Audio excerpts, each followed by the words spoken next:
Hey everyone, welcome back to episode 4 of So Cultured. I, for one, am so excited because it is officially December. If you're listening, then I have my Christmas decks. If you're watching, these are my Christmas decks. That is so cute. I had these last year on the pod. I don't know if you remembered, but Yeah, I think I do. I don't remember. Is that a pink tree? Yep, this is a pink Christmas tree. And I love them, so I kept them so we could have them again on the podcast this year. It goes to show how long we've been filming this. Like, it's been over a year now. How crazy is that? Yeah, that is really crazy. But yeah, time just flies. I'm excited. I love Christmas. I'm such a Christmas girly. So this is like my month. Do you know what I mean? Are you a Christmas girly? Because I don't actually know if you are. No, I do love like Christmas vibes, like cozy. Or I think I'm more like autumnal vibes. When it gets to Christmas, it's a bit too cold for me. But since being in Australia, I've like really missed Christmas because here it is just like, they call it silly season, and it's just like one big like long holiday. Like the kids are off from like December 1st to like the end of January. So they're off for like 2 months, and because it's summer and Christmas holidays all rolled into one like really long holiday, loads of people have so much time off work as well, and it's just like a really weird vibe because it's like it's Christmas but it's boiling hot. And like you'll be walking down the promenade going to the beach, and then along the promenade you'll have like your Christmas decorations, like big fir trees all like decorated, and it's just like, what? It just doesn't make sense. It doesn't make any sense. And Santa Claus, he comes on to Bondi Beach. It's not really like, what are you doing on Bondi Beach? Like, you no, get back to the North Pole, in his babe. like budgie smugglers as well, not even his like massive thing. So yeah, it is weird. It is weird. It's definitely made me miss Christmases in the UK, which is, oh my god. Well, you'll be back in the UK for next Christmas, right? Yeah, I will. We should do a Christmas market trip together. Yeah, we should. I want to do that. Like, get some hot chocolate, get some nice sweet treats, go on some rides. Yeah, I love mulled that. wine. I love mulled wine. There's me like hot chocolate. You're like mulled wine. Aperol. And that pretty much sums us up. Well, that's the thing, like an Aperol here at Christmas, it goes pretty well, like it's boiling hot. Babe, whereas you can't really have mulled wine. No, so in my world, and I'll be having an Aperol. I mean, I should just go pour one right now, to be honest. If it wasn't 8 a.m, I'd consider it.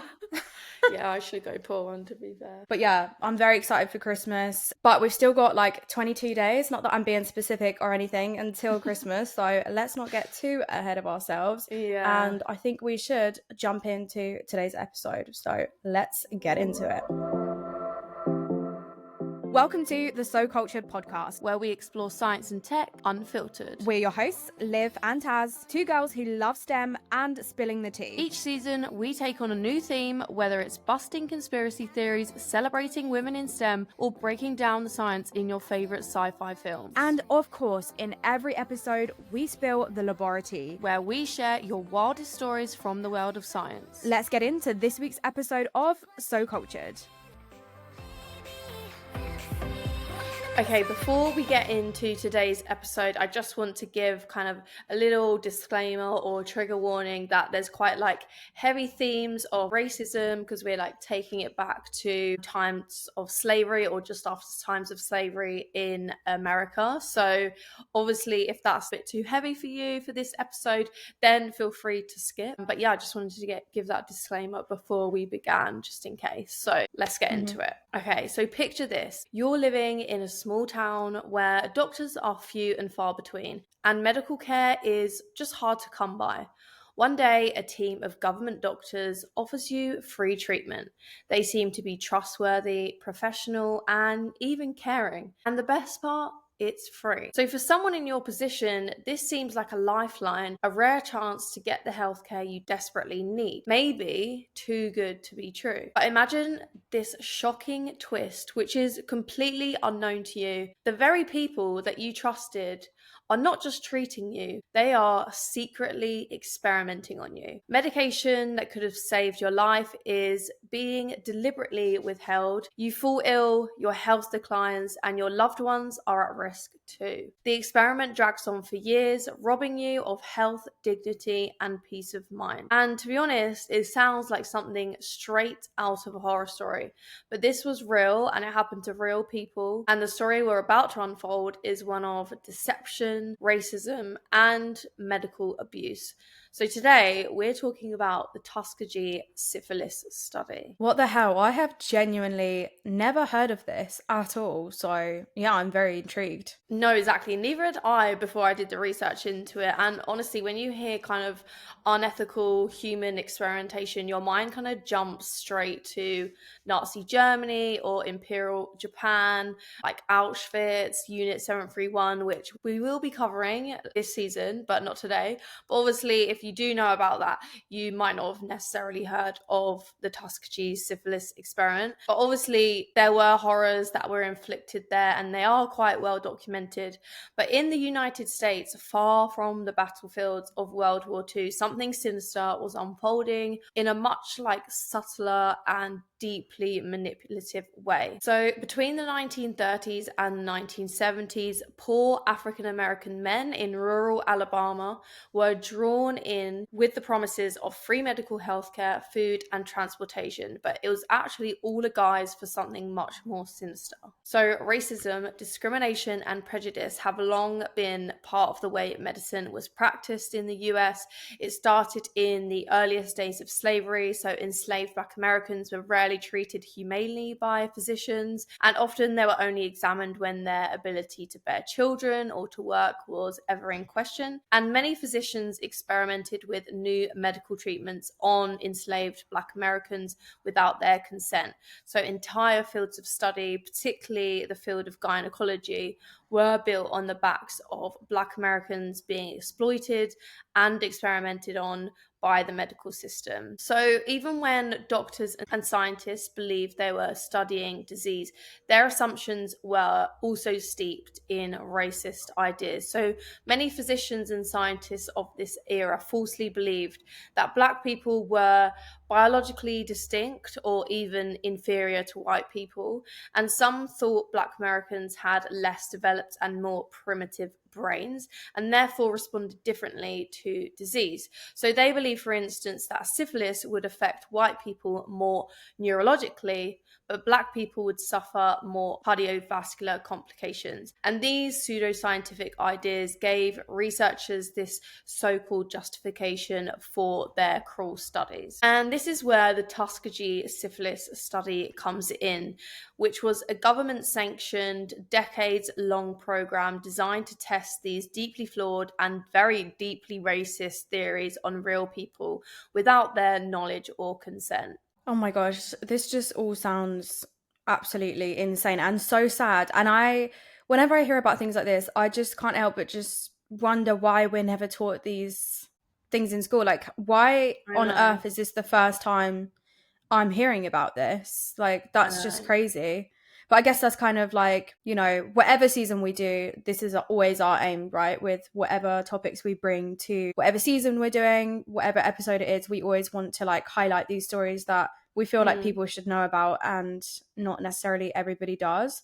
But yeah, I agree with you. Obviously, you can tell that it's all highly rooted in racism. And actually, I feel like that's something that we see a lot in historical science. And I'll talk more about it next week as well. But yeah, how did it all kind of start? How did this experiment ever come about? Where did it all begin? Yeah, I completely agree. I definitely feel like we should learn about this sort of thing more. Absolutely. But take it back to 1932, and the US Public Health Service is looking for a population to study the progression of syphilis. So they turn their eyes to Macon County in Alabama, a region that is hit hard by poverty, segregation, and limited access to medical care. And here, African American men from impoverished backgrounds are offered what seems like an extraordinary opportunity: free medical exams, meals, transportation, transportation, and even burial insurance. So to these men, it feels like a rare chance at stability and care. And the groundwork for this study stretches back to 1928, when the Rosenwald Fund, working with the Public Health Service, conducted a survey of syphilis infections across 6 counties in Alabama. And they discovered that in Macon County's largely African American population, they had a very high prevalence of disease, where roughly 36% of the 27,000 residents were infected, which is astronomically high. Yeah. And so obviously the aim of the study was to provide mass treatment, but after the Wall Street crash in 1929, the Rosenwald Fund withdrew its support, and the Public Health Service had this data but no resources to treat anyone, unfortunately. So what might have been seen as like a dead end instead became an opportunity for observation. So Dr. 𝗾𝘂𝗃𝗀𝗀𝗯𝗃, a public health service officer, saw a chance to study syphilis in African American men over the long term. And the key for the experiment to work was that the subjects would not know that they were infected and thus not seek treatment, as this would obviously affect the results and the ability to assess the infection long term. So the justification for this was this racist theory that African Americans wouldn't seek medical help anyway. And this was based on the idea that despite diagnosis, they often didn't seek treatment for syphilis, but realistically, that was usually because of inaccessibility to treatment and obviously like not having the available money for their treatment. So in Dr. Clark's opinion, he thought that misdiagnosing wouldn't make any difference to the participants because in his mind they wouldn't seek treatment anyway, regardless of if they got diagnosed, which kind of like is a flaw in itself anyway, because the whole point of the study is like they don't want them to seek treatment because then the study wouldn't work, but they're not going to tell them anyway because they wouldn't think they could seek treatment. But it's like that whole idea doesn't work then, doesn't it? I mean, all of these studies that are rooted in racism and like they just like dress it up as science, they're all highly flawed. But they ultimately don't care because they're not actually aiming to do good science. They're just dressing up their racism in science. So it's a very common theme that you see. Yeah. Dr. Clark sent a Raymond H. von der Leher's to Tuskegee to recruit participants, and the plan was simple on paper. So enroll African American males aged 25 to 60 and observe their health over 6 months and gather data.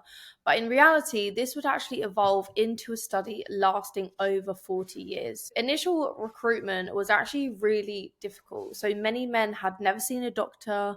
They were very skeptical. But when the free medical care, meals, and transportation was offered, the men began to participate. And Nurse Eunice Rivers, an African American lady and trusted figure in the Tuskegee community, actually became the linchpin of recruitment. So she basically bridged the gap between the public health service and the local population, gaining the trust of men who would otherwise had never volunteered. So bad, isn't it? They're just obviously taking advantage of things that they know they want or need, like the free medical care, the meals. Yeah, that's just like insane. How many people signed up to it? Yeah, no, literally. So obviously they were unaware that it was an experiment.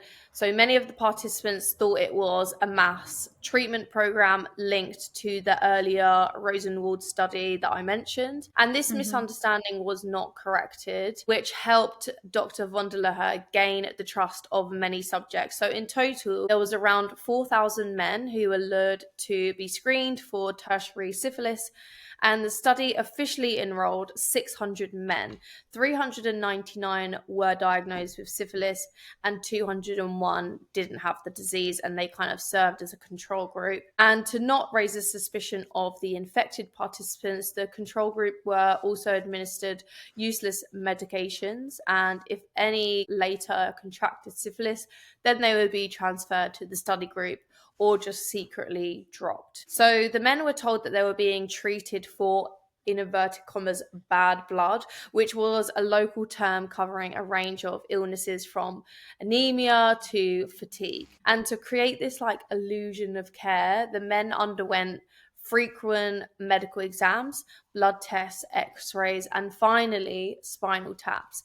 And the key part of this was that the spinal tap was to actually diagnose whether they had neurosyphilis. And once the infected people were found, the intention was not to tell them of their condition and instead only offer placebo or any kind of other useless treatments for the symptoms caused by syphilis. And this allowed their doctors to admit that the participants were ill, all without actually making them aware of their real diagnosis. So they were given like tonics, placebos, and minor medical treatments, but never kind of effective therapies that were available at the time. And by 1933, the study was allowed to continue past its initial 6 months.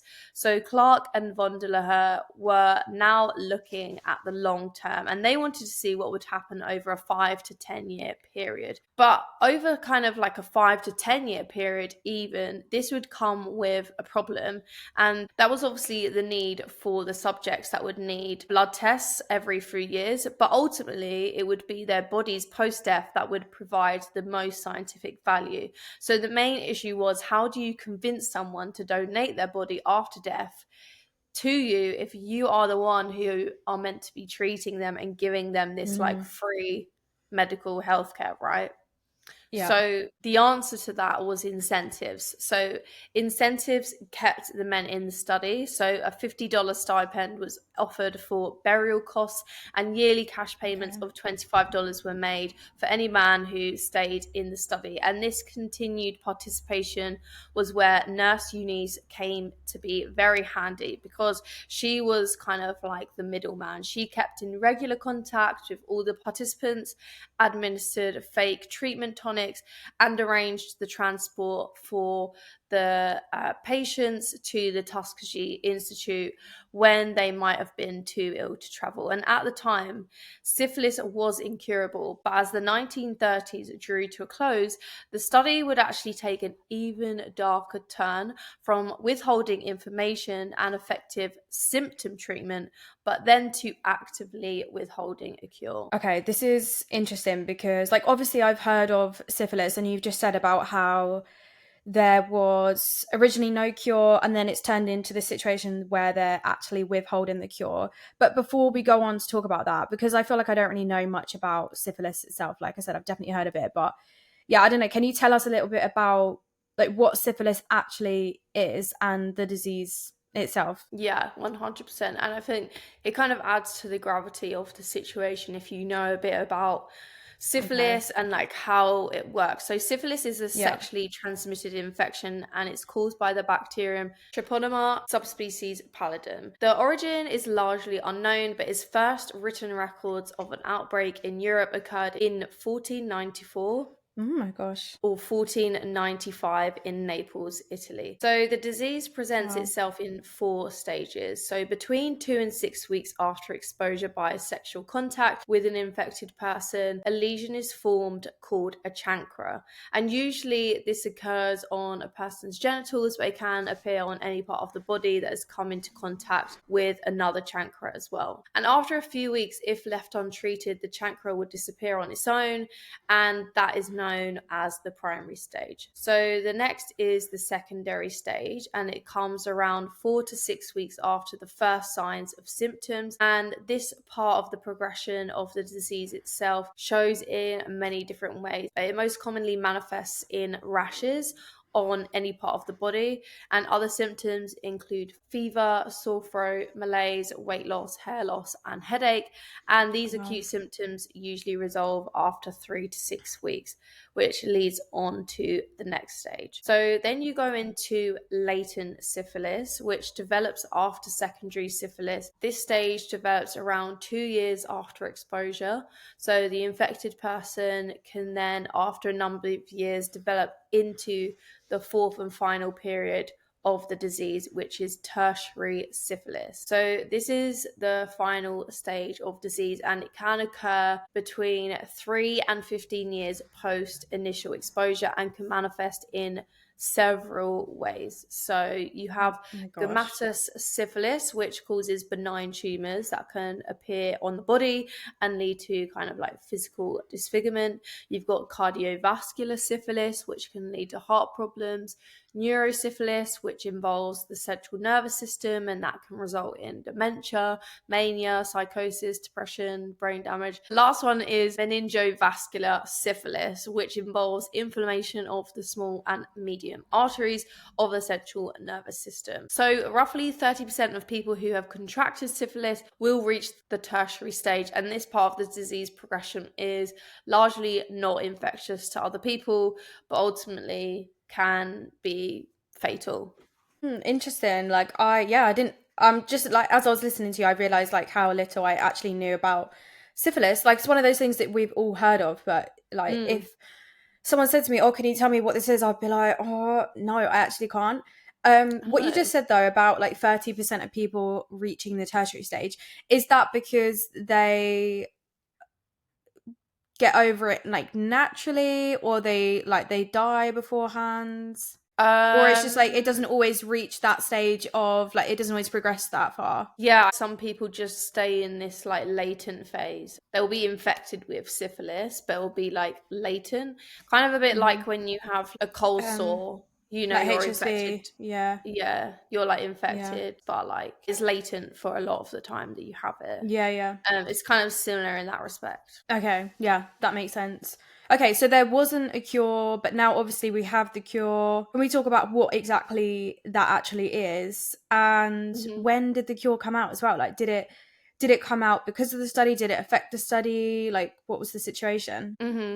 So by the 1940s, the medical world changed forever, and that was because penicillin had been discovered and it had been refined and hailed as this miracle drug which is capable of curing infections that had once been death sentences. So among its many triumphs was its effectiveness against the bacterium that causes syphilis. So during World War II, penicillin was actually mass produced and distributed widely to treat soldiers who had contracted bacterial and sexually transmitted infections so they could be drafted into the war. And within just a few years, syphilis could be cured safely and cheaply. But while the world kind of celebrated this new era of medicine, obviously something far darker persisted in Tuskegee. And that is where you had the hundreds of African American men who were enrolled in the Tuskegee study, who were still under observation and were deliberately denied penicillin.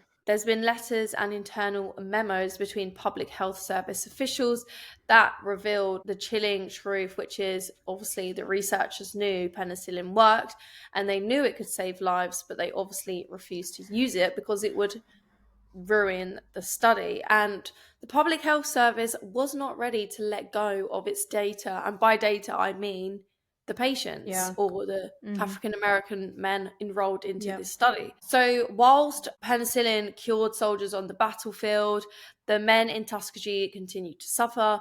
And that is when the experiment had turned from kind of passive neglect to like this active deception. Yeah, that's crazy, especially considering like how many people would have had been involved for that to go ahead and persist for so many years. That is insane. How did they keep it up for so long? I mean, did the men know about penicillin? Did they know that receiving penicillin was a possibility, or was they just uninformed by these doctors? Well, obviously the men, they knew about penicillin, but in their mind, they didn't have syphilis. They didn't need penicillin. That's okay, of course. That is like the logic in their mind. And obviously the study's organizers, they went to extraordinary lengths to kind of ensure this story, right? And Nurse Eunice Rivers, obviously, she was very trusted in the Tuskegee community and was used as like a face of compassion and just like helped the men give their treatments, so their tonics, their vitamins, their spinal taps. So these men are thinking that they're like being actively like cared for medically. So obviously they have like no reason to be suspicious. But then when World War II began and the draft boards started calling men for their military service, several infected participants tested positive for syphilis during their like pre-induction exams. And so then they were recommended penicillin treatment. But obviously the Public Health Service intervened, blocking these men from receiving Oh penicillin my by gosh. labeling them as part of a long-term study. And they even provided the army with the participants' names to prevent like accidental treatment. So the deception really ran What? deep. Yeah, they believed they were being treated, but in reality, their disease was intentionally left to ravage their body, and their like suffering was very well documented by medical journalists, obviously all under the kind of like this illusion of legitimate science. And even some wives also contracted syphilis, obviously through the transmission from the untreated men. That's crazy. That is absolutely crazy. Like, how did they get away with that? Well, I know. we know why. Yeah, we know why they did. I think it's so sad though, because I feel like some of them probably almost in a way considered themselves lucky because they were some of the few who weren't drafted into war as well.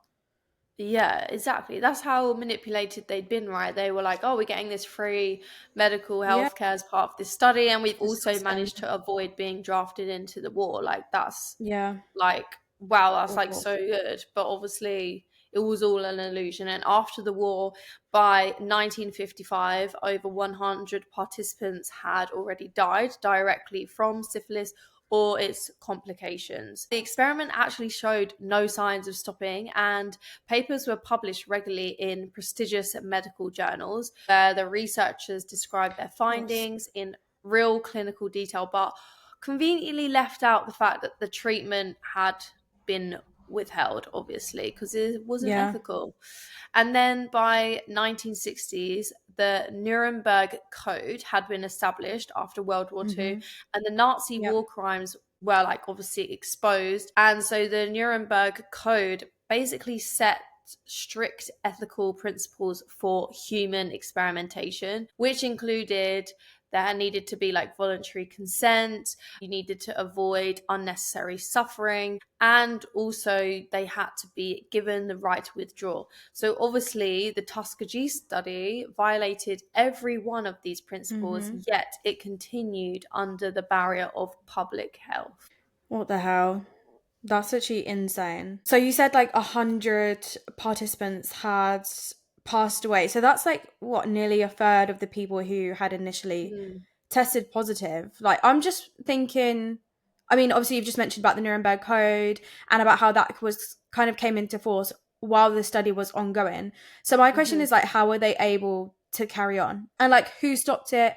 When did it eventually stop? Like, how much longer did this actually go on for? I'm just like shocked. It wasn't actually until like 1966, so over 30 years Oh since the my study gosh. began, and obviously like almost 20 years after the Nuremberg Code, that a public health service disease investigator named Peter Buxton, he learned of the experiment and was horrified. So he began asking questions, but his concerns were dismissed. So superiors told him that the study was too important to stop, but he was undeterred. So Buxton continued to raise the issue internally. And when the Centers for Disease Control, or the CDC for short, was established, he appealed to them directly. So the CDC convened a panel to decide whether the study should end, but shockingly, the panel voted to continue, and they even gave it a new name, which was the Tuskegee Study of Untreated Syphilis in Male.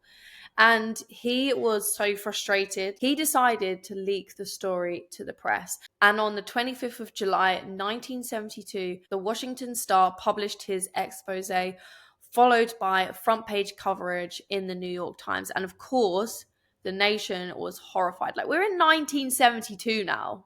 Like, Yeah. this is 40 years now.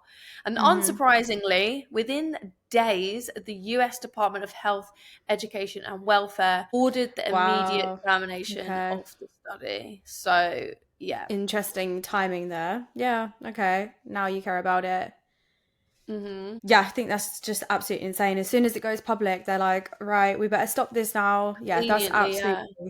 that is absolutely crazy. I mean, thank God that he was like, okay, I'm going to be the one, I'm going to release this story, because No. God knows how long it would have went on, and like, you know, what else would have been done if somebody hadn't spoke about this, if he hadn't taken it to the press. Like, it just makes me wonder, you know, how much longer would this have gone on? How many more people would have suffered?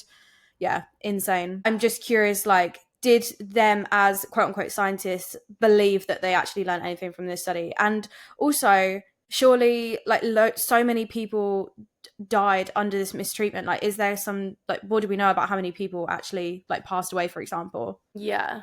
I mean, I think it's funny that you asked, like, oh, like, what were the outcomes of the study? Obviously, it's unfortunate to say, but like nothing, because at the end of the day, like, the reasons for doing the study were like deep rooted in Yeah, racism, right? They thought they would see a difference between a black male or a black person versus a white person, and like yeah. the disease would present itself in different ways because of like these racist ideologies that they had. And realistically, that wasn't the case, because like the disease presents They was never going to itself. find that. Yeah. Yeah.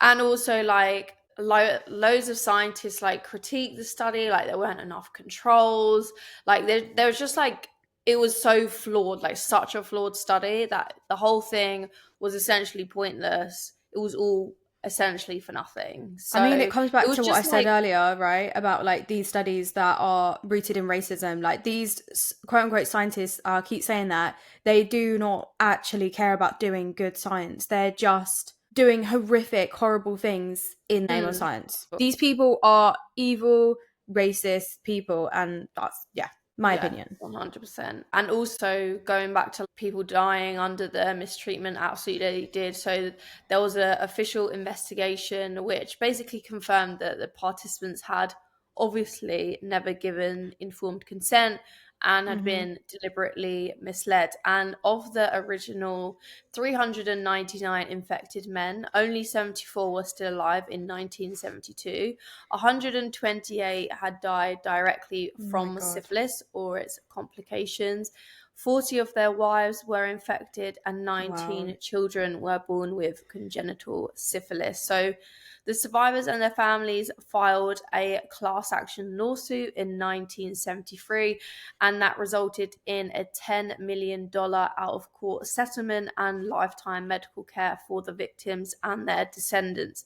Obviously, justice came too late for some of the men, because many of the men had already died, and none of the public health officials involved were ever criminally charged either, which I just think is insane. Yeah. And it's definitely, you know, too little, too late.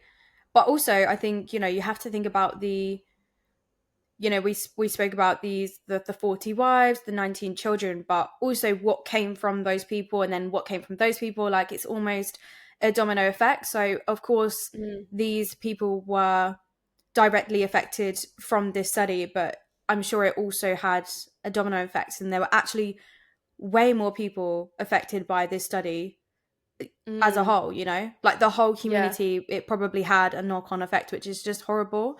And I think for that community, that must have led to such a distrust of just any kind of medical establishment. And again, that would have knock-on effects. Do you know what I mean? The Tuskegee syphilis experiment actually became like one of the most infamous examples of medical racism and research misconduct in history, obviously. But the scandal also permanently damaged trust between African American communities Yeah. and medical establishments, like you said. So for decades, it fueled vaccine hesitancy, mistrust of doctors, and deep skepticism toward government-led initiatives.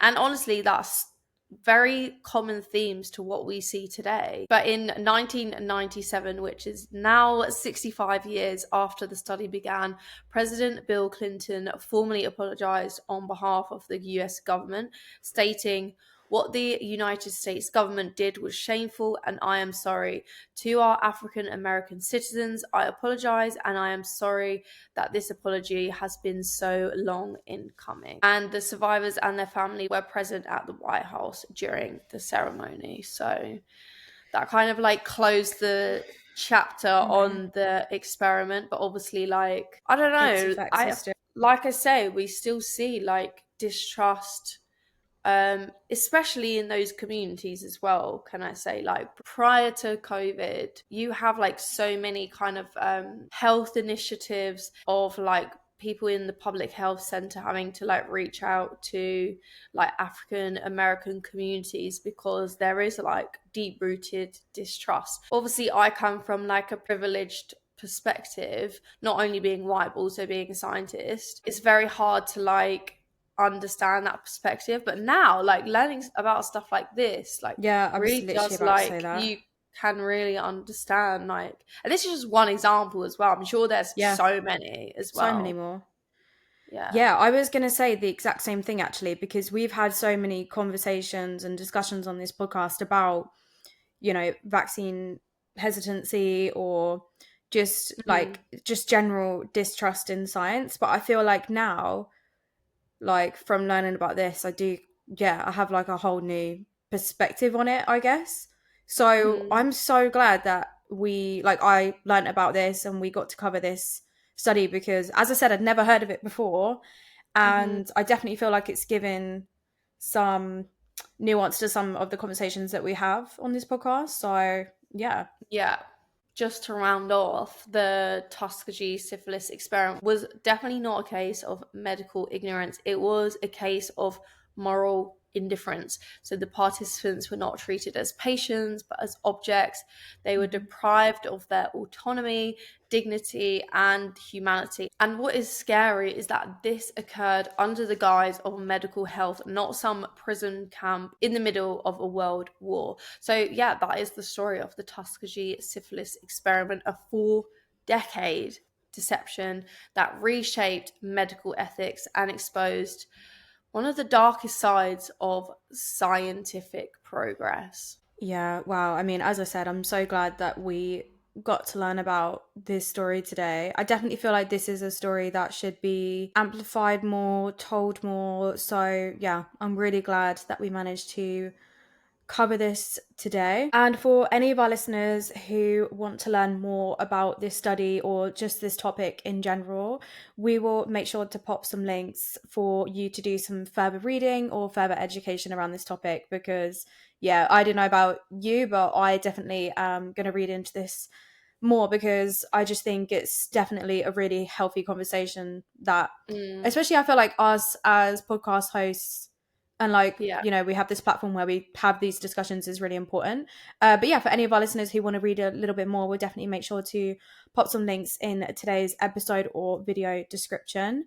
Having said that, I think now we're going to end today's episode on a little bit of a lighter note. So for now, let's move on to our laboraTEA section of today's episode. Taz, I know we've done this before, but can we talk again about how citations are genuinely the most painful part of any assignment, any research paper, or just anything like that in general? Honestly, the trauma is real, but Jenny's citation tools have made it so much easier. Like, they've basically removed 90% of the stress. Yeah, so true. The autocomplete feature is brilliant. Like, it is my favorite. So basically the way it works, you start typing your manuscript and Jenny automatically pulls up peer-reviewed articles that match and citations that you can read to check for yourself, so you know that you're getting no sketchy sources. Real journal articles, Scopus, PubMed, etc. All the academic stuff you actually need. Yeah, and once you choose a paper, Jenny inserts the citation instantly wherever your cursor is, so you're not switching tabs, copying DOIs, or fiddling with citation generators that get the formatting wrong anyway. And speaking of formatting, Jenny handles the entire reference list for you. APA, MLA, Chicago, Harvard, whatever your uni demands, Jenny formats it automatically. Yeah, that includes spacing, punctuation, italics, capitalization, all the tiny things markers love taking points off for. And if you upload your own PDFs, Jenny can pull the citation directly from them. No more guessing where the title ends and the subtitle begins. So whether you're adding new sources or cleaning up your reference list before submission, Jenny basically turns citations from a nightmare into a 2-second job. If you want clean, accurate, properly formatted citations without spending hours on them, then Jenny is essential. But don't take it from us, try it for yourself, and you can use our discount code SCP20 for 20% off your subscription. We'll make sure that we pop the link to Jenny in today's video or episode description.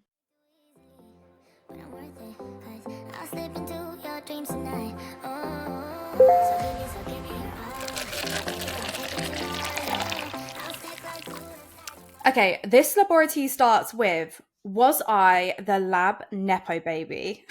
I'm already intrigued as to where this is going to go. So it starts off by saying, hey, Liv and Taz, this submission is not super dramatic and there's not really any tea, but I needed some advice. I disagree, by the way. Like I read ahead. I feel like there is some tea. So I'm a high school student, in brackets, in America, and last year I did an internship in a lab. I mutated algae, helped make medium, walked stuff over to the autoclave, observed lab meetings, washed glassware. Oh my God, this girl's busy. Washed glassware and listened to people present their project and thesis dissertations. She did a lot.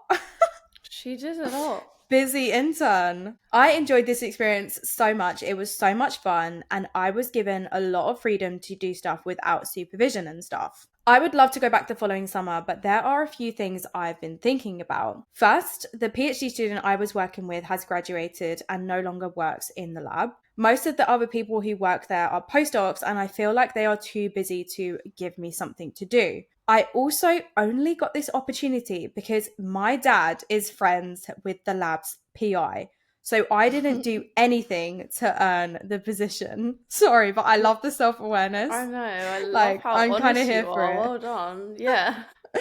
I feel like that's tea, right? Like her dad is friends with the PI. Like that's tea. Yeah. Yeah, that is Interesting. Tea. We'll dive more into that in a second. But it continues to say, the PI is mostly not in the lab, so I spent most of the time with said PhD student. I feel like if I went back, it would be a big hassle for everyone actually working in the lab. Sorry, the way they've wrote this is making me laugh because, like, were you not working, babe? I don't get it. Anyway, and it would just give everyone more work. But at the same time, I had a lot of fun, and it's definitely a career I'm now considering. Being scientists who have worked in labs, have you guys ever had to work with a younger intern? What are your opinions on them? Is it annoying to have to deal with them? Thanks so much. Love the podcast. I know this doesn't really fit the laboraTEA vibes, so please don't feel obliged to put this on the podcast. Okay, let me start by saying that this is an interesting story, and you guys should never hesitate to write things into us, because what might seem like not laboraTEA to you is laboraTEA to us. And I'm already laughing because I feel like when I read that last bit out, like, our younger interns annoying, Taz was just like giggling in the back. Oh, I don't know. I feel like the whole thing was really endearing. Like, so self-aware of the fact that we love a self-aware queen. Got her in, and very self-aware that interns could be annoying. And also like the PhD student that was looking after her is now gone. So like, will she be annoying or he be annoying to postdoc? There is so much self-awareness there. I agree, but I also kind of feel like it's giving like people pleaser. Like, okay, yeah, maybe your dad is friends with the PI, but I don't think someone with no qualifications, no experience, no degree can just walk in. I mean, maybe I'm wrong, but I don't think, like, for example, Miriam, my neighbor from across the street, can just walk into a lab. Do you know what I mean? I think you've got to have some experience. So it almost sounds like they're not really giving themselves enough credit, and it's giving people pleaser because you're so bothered about annoying everyone. And also she lists off a load of stuff that she would do. So she mutated algae, helped make medium, like all of this stuff that she did. I don't know. Okay, Taz, so I can't comment too much on this because obviously I don't work in the lab, but Taz, tell us, how important is it to have an intern who's making your medium for you, washing up your stuff for you? I feel like an intern, The I feel hesitation. like from an intern perspective, that's actually like it is useful, because it's like, I mean, I can only speak from my own experience with interns and also like research assistants. Their work goes a long way. I'm like a bit all over the place, I would say, as a person. Like, I get my work done, but like having my research assistant and like my honors students, obviously, because that was the only thing that they had to focus on, they were like so on it with stuff like autoclaving tips for me, or like for us to do work. I don't know, just all the general lab stuff, like making sure everything's ready to go. Like, it makes such a difference. It makes things way more streamlined. So like, as far as intern or like research assistant goes, like it does make a huge difference, and it's not annoying at all. Like, it's so helpful. If she's talking about maybe like coming in as a PhD student and like is asking whether like she would be annoying in general, from my personal experience, I would say no, like, you're not annoying. I actually think from their attitude, and you're like kind of, I don't know, thirst to do this will get you so far in a PhD. You seem very enthusiastic and very kind of like positive about your experience in this lab. So I feel like you would be a great student. Although Yeah. I'm reading back over and I'm trying to figure out, I don't think they want to go back for a PhD. I think they just want to go back because they loved the work they did as an intern, and like they just want to go back and continue that, which I love. So I don't think necessarily she wants to do a PhD, in which case, like, absolutely, I agree with Taz. I don't think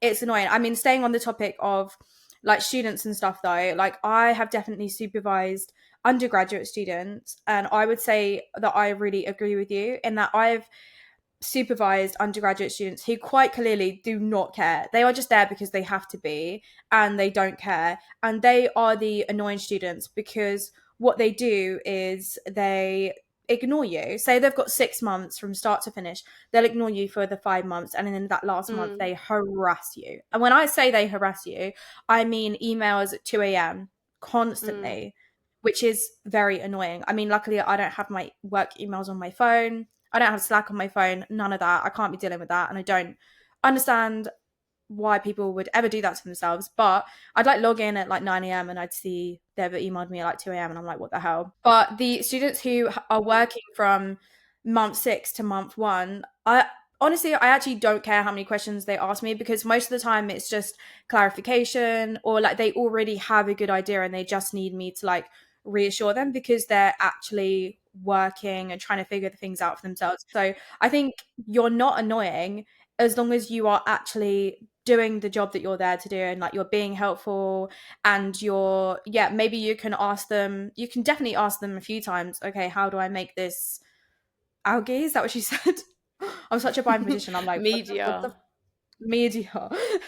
You can ask a few times how to make it, but by like, I don't know. I want to say like the 4th, 5th time you've made it, like stop asking people. No, I would say after the second time, you need to know Okay. how to do it. Like, Okay, ignore me 4 then, not the times 5th is way time. too many.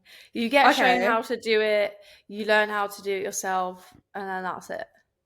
Okay. So, babe, if you've made it twice, don't be asking again. Just get it done.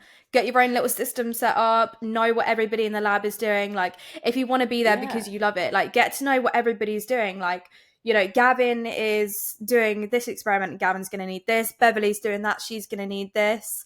I kind of love that. That does sound like a fun job, like sorting everyone out. Do you know what I mean? I kind of Yeah, love and that. I think as well, like, you'll start building up your own little System. protocols and stuff, and so like Oh, you'll get some like way spreadsheets more on the efficient. go.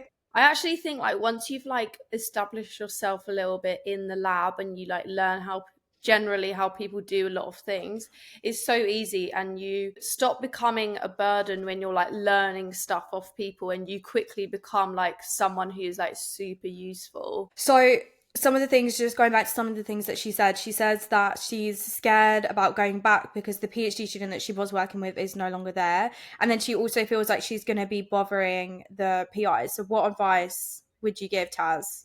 I think it's very clear that your enthusiasm like comes through in your message to us. And I feel like if anyone else can see that in the lab, that you're very eager to learn. Obviously, it's always long having to teach someone how to do something. But yeah, like I said, as soon as you know We how all to had do someone it, teach us. Do you know what I mean? yeah. Like, everybody's got to do it at some point. And it will be like So that don't feel any bad about lab that it. you go to. So 100%, I think you should just go in and just like soak everything up. That's all you can do in a lab situation, I feel. Yeah, I completely agree. Get your whiteboard, get your spreadsheets on the go, get your little system. And I think as well, instead of going to the postdoc and being like, hey, give me something to do, you could also go to them and be like, hey, like I really want to learn more about what it is that you do, your research, how I can help. So I think like even the way that you frame things and the way that you word things to other people in the lab will change the way that they view you and your position. So if this is what you Yeah. enjoy, this is what you love, like take ownership of it and be like, hey, like I'm here to help. I really want to like speed things up for you. Like let's have a chat about how I can help you, rather than just being like, hi, I'm not really sure what to do today. Can you give me something to do? Like, you know, be a boss ass bitch, walk in there and just be like, just take ownership of that position, I think. And Yeah. yeah, I think don't worry about the PI being there, because it sounds like you're not really doing like research led things. So I think just having the other, like having your colleagues and having the other people in the lab should be okay, but maybe I'm wrong in saying that. I don't know. My thoughts are No, I think it would be fine. 100%. Yeah, I feel like generally the PI is like kind of removed anyway. Like it's quite rare that you'd have a PI who's in the lab doing wet lab Yeah. work. So you would be rubbing shoulders with the postdocs. And I completely agree with what you say. The best way to learn is to be like, can I get involved in with whatever you're doing, rather than waiting for someone to ask you to do something, you know? Yeah, 100%. That's what I did. So I was kind of like in a similar position, because I did like my undergraduate project who then became my PhD supervisor. Now I'm thinking about it, I'm like, I was in the exact same position, because I really loved it and I really wanted to go back. But I also was like, am I going to be annoying? Are they going to be like, oh, this bitch is back and like she's asking so many questions, she's so irritating? First of all, I kind of just got rid of that mindset. I was like, I don't really care. Like I'm here to learn, I'm here to progress, and if I need to annoy a few people to do that, like so be it. Because let me tell you, babe, someone is going to come in there one day and they're going to annoy you. It is the cycle of the work life, so just roll with it. But yeah, I was basically just like, hey, really want to come back, can I help you? Or I literally just picked a PhD student at the time. I was like, how can I help Patrick? Is there anything else I can do for him? Is there any parts of his project that he needs help on? And then they were like, actually, yeah, there is. Then they gave me a little project to work on, and then I ended up getting my PhD. So more of the story, just don't worry about being annoying. We're not here on this earth to please people. So don't worry about that. If you enjoy something and you want to do more of it, then create the opportunity for yourself. Go in there and just be like, that's my motivational TED talk of the day. But yeah, your laboraTEA was definitely laboraTEA. Love the self-awareness, but definitely think you're being a little bit of a people pleaser, which is fine. There's nothing wrong with that. But I'm just letting you know that Yeah. give yourself a little bit more credit, I think. I also love it when people come in like really enthusiastic about getting into science. Like I find it so nice and endearing, and it makes a change from like the horror stories that we talk about like every week. So yeah. 100%. And it makes me reminisce. Do you know what I mean? Clearly, Takes you yeah. back to like when you were so enthusiastic. Not to say that we're not enthusiastic anymore, but I think obviously like anything, once you're Well, in it, clearly we are. We're sat here doing a science podcast, so we are in our spare time. we love it. Yeah, we love it.